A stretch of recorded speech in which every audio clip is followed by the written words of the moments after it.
She said it over dessert. I wish you were never born. Everyone laughed, except me. I put my fork down slowly. My heart was racing, but I smiled. Then I said my one line. The room went dead silent. She never spoke to me again. I walked out. I was 32 years old, sitting at my mother's dining room table for what I didn't know would be the last time for years. Let me back up. My name is Sarah, and I'm the middle child of 3 daughters.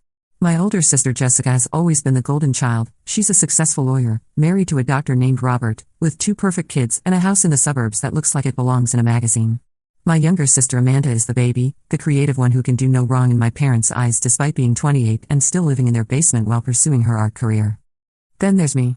I'm a high school English teacher, divorced, no kids, living in a modest apartment across town.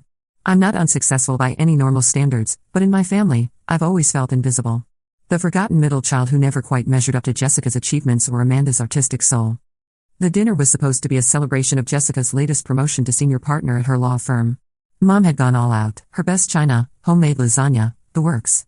Dad was beaming with pride as Jessica regaled us with stories of her courtroom victories and the new BMW she was considering buying. Amanda was showing off her latest paintings on her phone, and everyone was oohing and awing over her unique perspective and raw talent. Meanwhile, I mentioned that one of my students had won a regional writing contest that I'd helped coach her for, and it barely registered a polite nod from anyone. This was nothing new.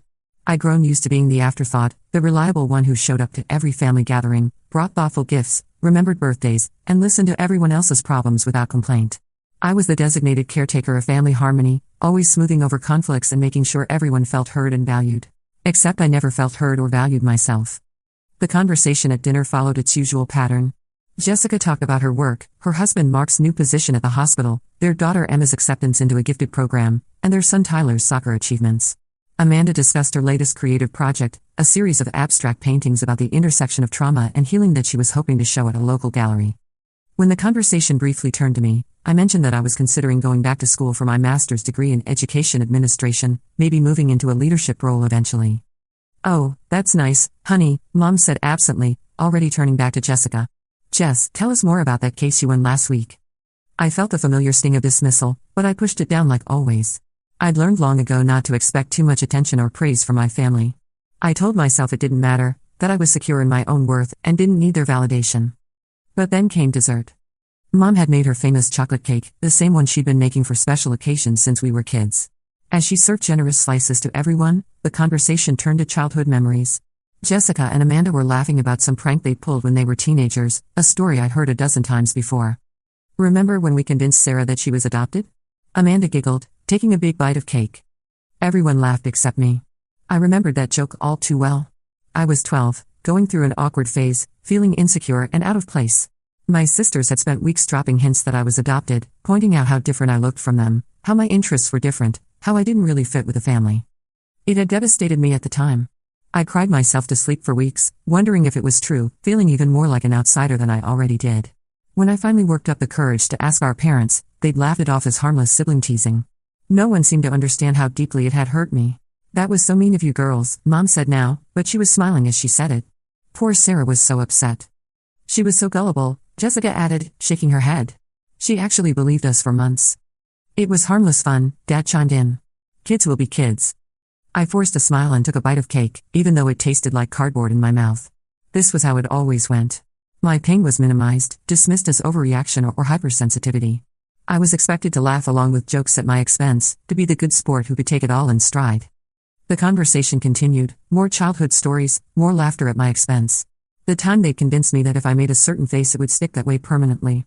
The time they told me that the ice cream truck only played music when it was out of ice cream. The time they'd hidden all my stuffed animals and told me they'd run away because I wasn't taking good enough care of them. Each story was told with fond amusement, as if these were cherished family memories rather than a systematic pattern of psychological torment that had shaped my childhood and my sense of self-worth. I sat there, my fork moving mechanically from plate to mouth, feeling smaller and smaller with each anecdote. This was my family. These were the people who were supposed to love and support me unconditionally, and yet they seemed to take genuine pleasure in recounting all the ways they'd made me miserable as a child. Then Amanda said it. She was laughing particularly hard at some story about how they'd convinced me that I could only speak on weekends when I was 7, which had resulted in me being completely silent at school for 3 days before my teacher called home in concern, when she suddenly looked at me with that expression I knew so well, the one that meant she was about to deliver what she thought was a hilarious punchline. Honestly, she said, wiping tears of laughter from her eyes, sometimes I wish you were never born. Our childhood would have been so much more fun without you being such a buzzkill all the time. The room erupted in laughter. Dad nearly choked on his cake. Mom was giggling behind her napkin. Jessica was slapping the table. But I wasn't laughing.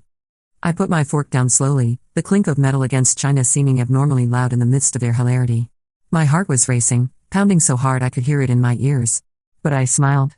I smiled the calmest, most serene smile I'd ever managed in my life. The laughter was still echoing around the table as I looked directly at Amanda, then let my gaze sweep across each of their faces, Dad, still chuckling, Mom, wiping her eyes, Jessica, grinning widely. Then I said my one line. Well, Amanda, the feeling is mutual. The only difference is, I actually have the power to make that wish come true. The room went dead silent. The laughter died as if someone had flipped the switch. Forks stopped moving. Breathing seemed to pause. The only sound was the soft tick of the grandfather clock in the hallway. I could see the confusion spreading across their faces as they processed what I'd said. The joke had been on me, as always, so why wasn't I laughing along? Why wasn't I deflecting with self-deprecating humor or changing the subject like I always did? I stood up slowly, my chair scraping against the hardwood floor. I folded my napkin neatly and placed it beside my half-eaten slice of cake. Thank you for dinner, Mom. It was enlightening. I picked up my purse and walked to the front door, my heels clicking steadily on the floor. Behind me, I could hear someone call my name, I think it was Dad, but I didn't turn around. I walked out, closing the door quietly behind me, and drove home in complete silence. That night, I sat in my apartment with a cup of tea and really thought about what had happened.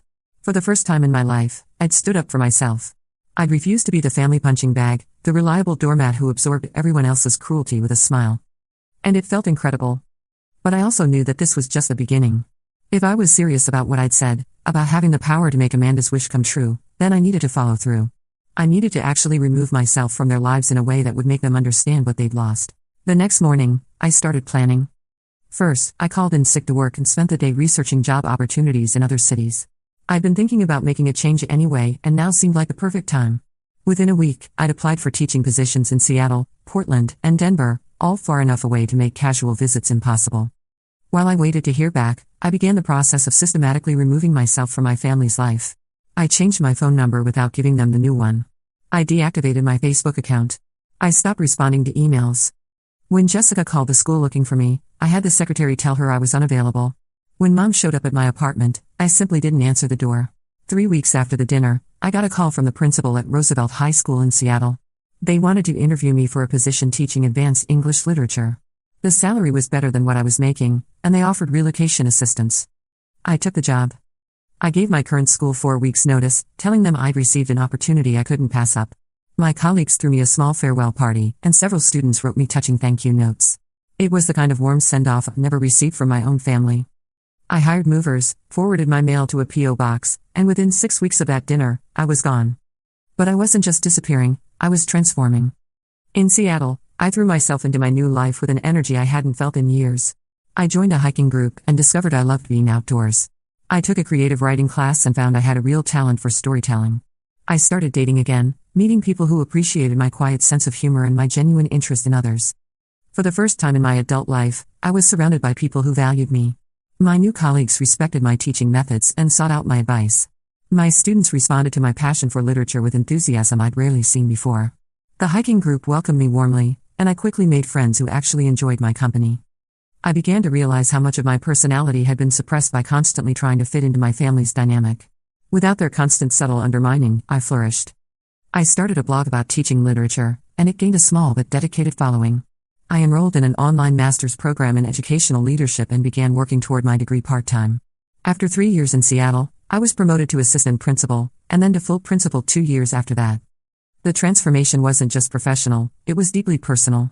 For the first time in my life, I was discovering who I really was when I wasn't constantly trying to manage other people's emotions or make myself smaller to avoid conflict.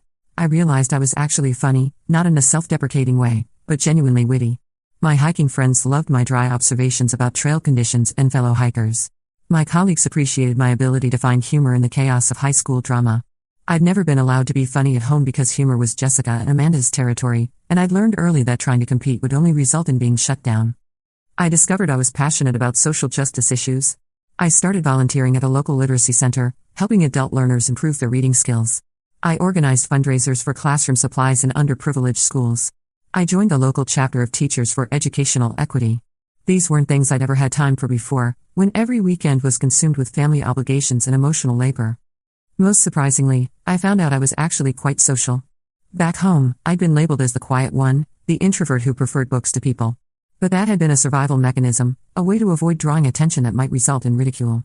In Seattle, surrounded by people who actually listened when I spoke and valued what I had to say, I blossomed into someone who genuinely enjoyed hosting dinner parties, organizing group outings, and building deep friendships.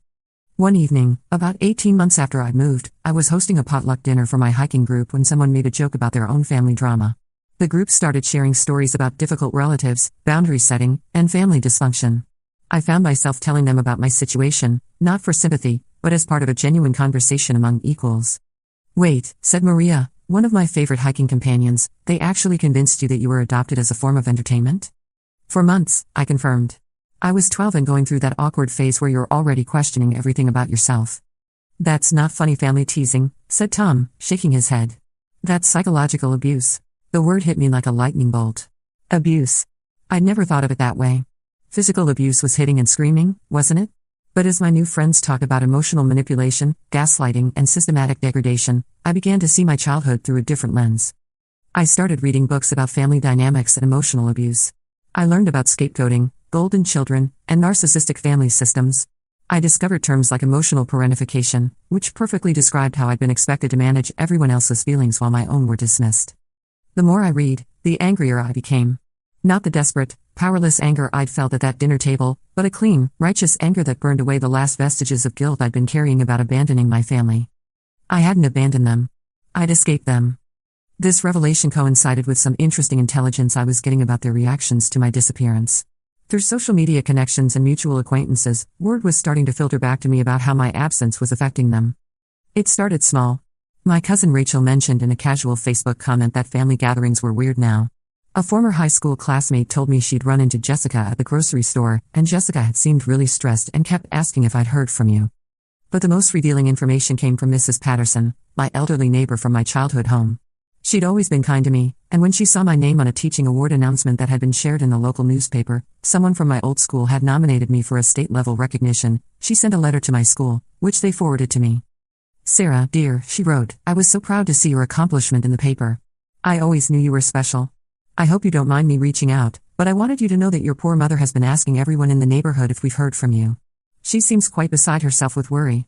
I told her I'd try to find a way to let you know she's thinking of you. I hope you're doing well, wherever you are." I stared at that email for a long time. Part of me felt a flicker of the old guilt, the trained response to put everyone else's feelings before my own. But I'd learned enough about healthy boundaries to recognize that my mother's distress was not my responsibility to fix, especially when it was the natural consequence of her own choices. I wrote back to Mrs. Patterson, thanking her for the kind words and asking her to let my mother know that I was safe and well, but that I needed space. I kept it brief and didn't explain the circumstances. Mrs. Patterson didn't need to be drawn into family drama. But Mrs. Patterson's email opened a floodgate of information. Over the next few months, she sent me periodic updates, clearly thinking she was helping facilitate some kind of reconciliation. "Your mother has started seeing a therapist," she wrote in one email. "She mentioned it when she was asking me to keep an eye on her flower garden while she's at her appointments. I saw your father at the hardware store yesterday," came another update. "He looked older, somehow. Tired. He asked me again if I'd heard anything from you." The most interesting update came about a year after I'd left. "I'm not sure what's happening with your sisters, but there seems to be some tension there. Your mother mentioned that Jessica and Amanda had a big fight at Easter dinner, something about Amanda making a comment about Jessica's parenting. Your mother seemed quite upset that you weren't there to help smooth things over." Ah. There it was. Without me to serve as their common target and emotional mediator, my sisters were turning on each other.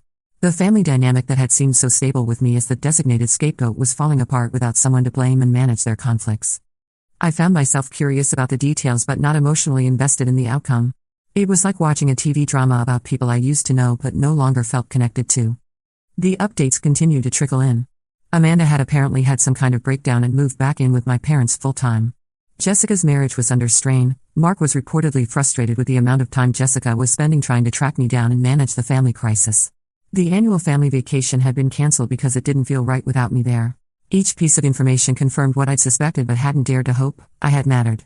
Despite feeling invisible and unimportant for most of my life, my absence was creating a significant void.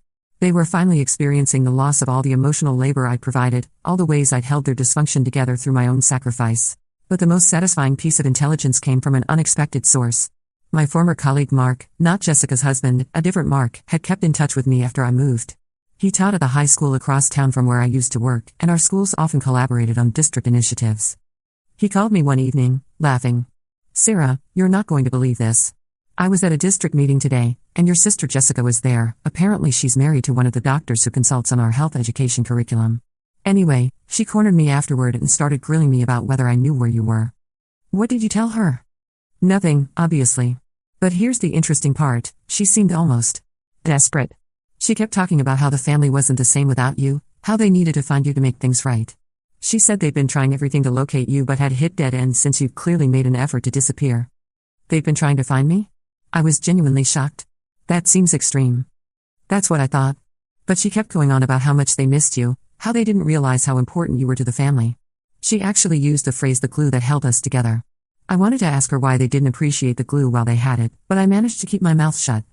After I hung up, I sat in my beautiful Seattle apartment, looking out at the city lights, and felt a profound sense of vindication. Jessica, successful, confident, golden child Jessica, was desperate about my absence. She'd been going to professional meetings and cornering my former colleagues. She described me as the glue that held the family together. These were words I'd never heard while I was actually there, holding them together. The irony was almost too perfect. For 32 years, I'd bent over backward trying to earn their love and recognition. I'd absorbed their cruelty, managed their emotions, and minimized my own needs in service of family harmony. And in return, I'd been treated as an afterthought, a supporting character in their more important stories. Now, by refusing to continue playing that role, I'd finally become the main character, not just in my own life, but in theirs as well. They were spending more time and energy thinking about me now than they ever had when I was actually present. It was the most elegant revenge I could have imagined, making them realize my value by removing it entirely. Meanwhile, my family was dealing with the consequences of my absence. I learned about this through my Aunt Linda, my mother's sister, who had always been kind to me and who managed to track down my new contact information. She called me about 6 months after I'd moved. "Sarah, honey, your family is worried sick about you. Your mother cries every day. She's convinced something terrible has happened." "I'm fine, Aunt Linda. Better than fine, actually."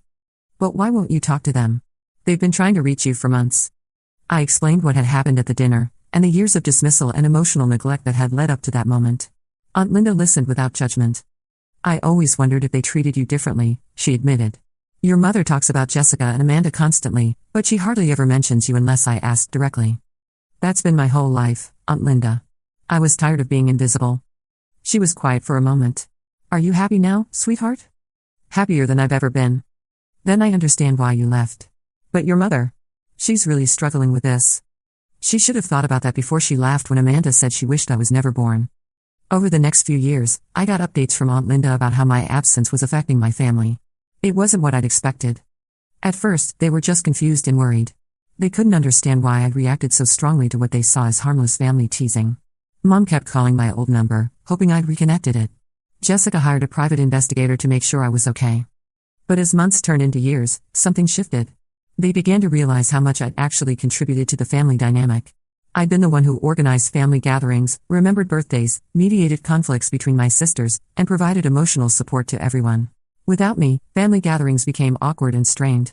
Jessica and Amanda, without their mutual target, began turning on each other. Old resentment surfaced.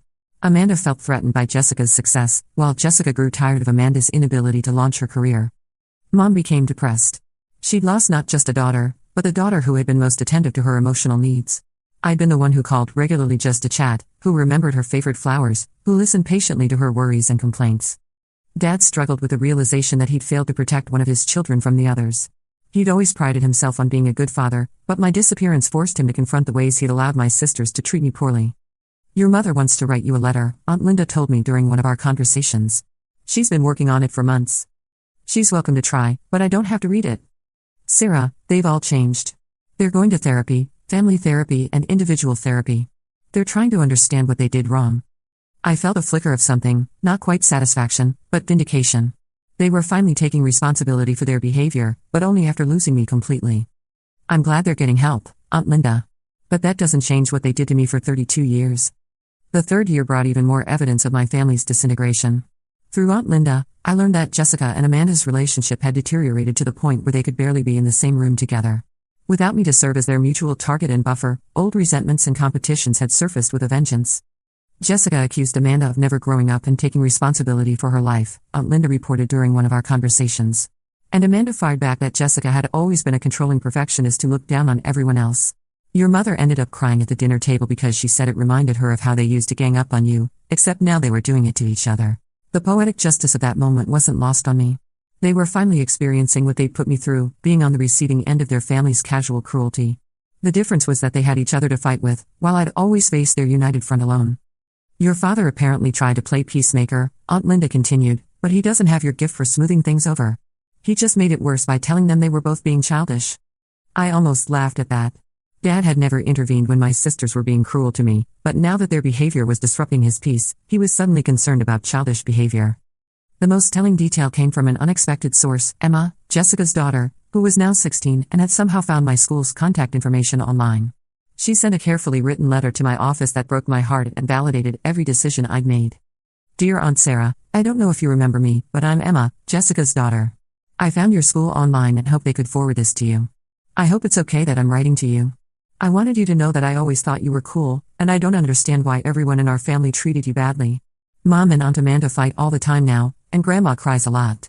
Mom keeps trying to find you but doesn't know how. I just wanted you to know that not everyone in the family thought you deserved how they treated you. I hope you're happy wherever you are. I stared at that letter for hours. Emma had been just a child during most of the family gatherings where I'd been dismissed and ridiculed, but even she had noticed the dynamic. Even a teenager could see what the adults in my family had refused to acknowledge for decades. I wrote back through the school, thanking her for her kindness and telling her I was indeed very happy. I encouraged her to focus on her own goals and dreams, and to remember that she deserved to be treated with respect and kindness. I didn't badmouth her mother or aunt, but I hoped she'd internalize the message about self-worth. The conversation with Emma sparked something in me, a realization that my disappearance wasn't just affecting my parents and sisters, but the next generation too. Emma was growing up watching the adults in her family deal with the consequences of their emotional cruelty, and hopefully learning some lessons about how not to treat people. Around the same time, Mrs. Patterson sent me another letter with some interesting news. She'd apparently become something of a neighborhood gossip hub, and my family seemed to confide in her regularly. Your sister Amanda has been having a difficult time, she wrote. I saw her at the grocery store last week and she looked quite thin and tired. She mentioned she's been seeing a counselor and doing a lot of inner work, as she called it. She asked me again if I'd heard from you, and when I said no, she started crying right there in the produce section. She said she'd been thinking a lot about how she treated you growing up, and she wished she could take it all back. Mrs. Patterson's letters continued over the following months, each one providing more evidence of my family's ongoing struggles with my absence. Amanda's therapy seemed to be helping her realize the extent of the damage she'd caused, but the realization was clearly devastating her. She's been asking your mother to give her your old things from your bedroom, came one update. Your mother said Amanda just sits there going through your old books and school papers, crying. It's quite heartbreaking to watch, really. It would have been validating if it wasn't so frustrating. Where was this remorse when I needed it? Where was this emotional awareness when I was 12 years old, believing I might actually be adopted because my own sisters had convinced me I didn't belong? But the most revealing letter came about 2 years after Emma had first contacted me. I ran into Amanda at the coffee shop yesterday, and she looks much better, healthier, more put together. She's apparently gotten a job at a local art therapy center and seems to be doing well. But when I mentioned how nice it was to see her thriving, she got very sad and said that her biggest regret was that she couldn't share her progress with you. She said she's learned so much about herself and about the damage that cruel words can do, but that she knows it's too late to make amends.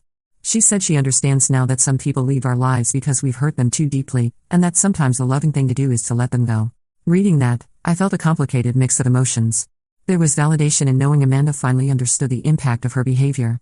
But there was also sadness for the relationship we might have had if she'd been capable of this level of self-reflection years earlier. I shared Mrs. Patterson's letter with my therapist during our next session. How does it feel to hear about her growth secondhand like this? Dr. Martinez asked. Honestly? It feels too little, too late, I said after thinking about it. I'm glad she's working on herself, but it doesn't change what she did to me for 32 years. What would the actual work look like to you? I don't know. Maybe focusing on being a better person to the people currently in her life instead of mourning the relationship she destroyed with me. Maybe learning to treat other people with kindness and respect instead of using them as emotional punching bags. Dr. Martinez nodded. It sounds like you're clear about your boundaries and realistic about what her posts do and don't mean for your own healing. I was clear about my boundaries. And as my new life continued to flourish, I found myself thinking less and less about my family. I was building something beautiful and meaningful, surrounded by people who valued me for who I was rather than tolerating me out of obligation. I met David in my 5th year in Seattle. He was a librarian with a gentle sense of humor and a genuine appreciation for literature. He thought my stories about my students were fascinating rather than boring. He listened when I talked about my work, asked thoughtful questions, and celebrated my successes with genuine pride. When I told him about my family situation, he was supportive but not pushy. "Do you miss them?" he asked. "I miss the idea of having a loving family," I admitted. "But I don't miss the reality of how they treated me." "That makes sense. You can grieve the family you should have had while still protecting yourself from the family you actually had." David understood me in ways my biological family never had. When we got engaged after 3 years together, I realized that I was about to have the wedding I'd always dreamed of, surrounded by people who truly loved and supported me. Through Aunt Linda, I heard that my family had learned about my engagement through a mutual acquaintance who'd seen the announcement in the Seattle newspaper. Mom had apparently locked herself in her room and cried for 3 days. "She keeps saying she'll never see you in a wedding dress, never meet your children, never be able to make things right," Aunt Linda reported. I felt a pang of something, not exactly sadness, but a kind of hollow ache for what could have been. If they had treated me with love and respect from the beginning, Mom would have been the first person I called with my engagement news. She would have helped me plan the wedding, fussed over details, cried happy tears when I walked down the aisle. But that wasn't the relationship we'd ever had, and it was too late to build it now. The wedding was beautiful. My hiking friends were my bridesmaids. My department colleagues came and celebrated with genuine joy. David's family welcomed me warmly, and I finally understood what it felt like to be part of a loving, supportive family system. As I walked down the aisle, I thought briefly about the empty chairs where my parents and sisters should have been sitting. But the thought was fleeting, replaced by gratitude for all the people who were there, who had chosen to love me and celebrate this moment with me. After the honeymoon, David and I settled into married life. I continued my work as principal and finished my master's degree in educational leadership. David got promoted to head librarian. We bought a house, adopted 2 rescue dogs, and started talking about children. Life was good. Life was better than I'd ever imagined it could be. It was 8 years after the dinner when the letter finally arrived. I almost threw it away without reading it. The return address was my childhood home, the handwriting my mother's familiar script.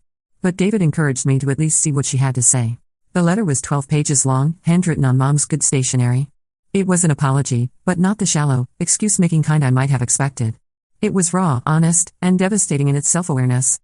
She wrote about how she'd failed me as a mother, how she'd allowed my sisters to bully me without consequence, how she'd minimized my feelings and dismissed my needs. She acknowledged that she'd played favorites, that she'd been so focused on managing Jessica's intensity and Amanda's neediness that she'd neglected the daughter who never demanded attention. She wrote about the therapy sessions where she'd been forced to confront her own childhood trauma, how her own mother had ignored her in favor of her more demanding siblings, and how she'd unconsciously perpetuated that pattern with her own children. She wrote about Dad's guilt, how he'd realized he'd been a passive enabler of the family dynamic, failing to protect me when he should have stepped in. She wrote about Jessica's shock when the therapist helped her understand how her competitive nature had contributed to my marginalization, and about Amanda's gradual recognition that her jokes had been cruel rather than harmless. Most importantly, she wrote about how much they all miss me, not just as the family mediator and caretaker, but as a person. She shared specific memories I'd forgotten, how I comforted her after her father's death, how I'd helped Jessica study for the bar exam, how I'd encouraged Amanda during her darkest period of depression. "We didn't value you when we had you," she wrote. "We took you for granted, treated you as if you were less important than your sisters, and allowed a family culture where hurting you was acceptable. I understand now why you left, and I don't blame you for it. You deserve better than we gave you." The letter ended with a simple request: "I don't expect forgiveness, and I don't expect you to come back. I just want you to know that we love you, we're sorry, and we understand that we lost the right to be part of your life. If you ever decide you want contact with us again, we'll be here. If not, we'll respect that too. I just needed you to know that Amanda was wrong. We're all incredibly grateful that you were born, and we're sorry it took losing you for us to realize it." I cried reading that letter. Not tears of reconciliation or forgiveness, but tears of grief for the relationship we'd never had and now never would.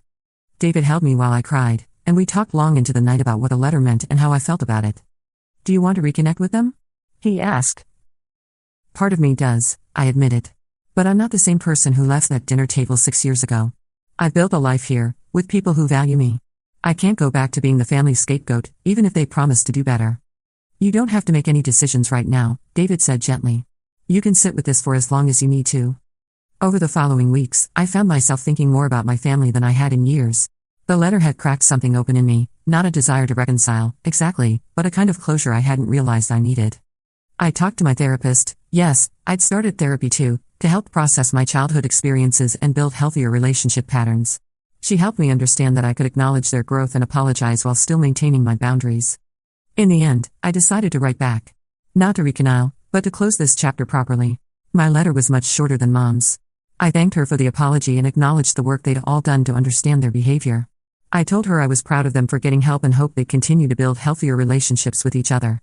But I also made it clear that too much damage had been done for us to have a relationship now. I built a new life, found my own family, and learned to value myself in ways they'd never taught me to. I wasn't angry anymore, but I also wasn't interested in going backward. I forgive you, I wrote, but forgiveness doesn't mean reconciliation. I hope you can understand that sometimes loving someone means letting them go. I sent the letter and felt a weight I didn't know I'd been carrying finally lift from my shoulders. That was 3 years ago. I'm 41 now, still happily married to David, still loving my career as a principal, still surrounded by people who appreciate me for who I am. We had our first baby 18 months ago, a beautiful daughter we named Hope. Sometimes I wonder what it would be like if my family could meet her, if she could have grandparents and aunts who loved her. But then I remember that she will grow up knowing she's valued, knowing her voice matters, knowing she deserves to be treated with respect and kindness.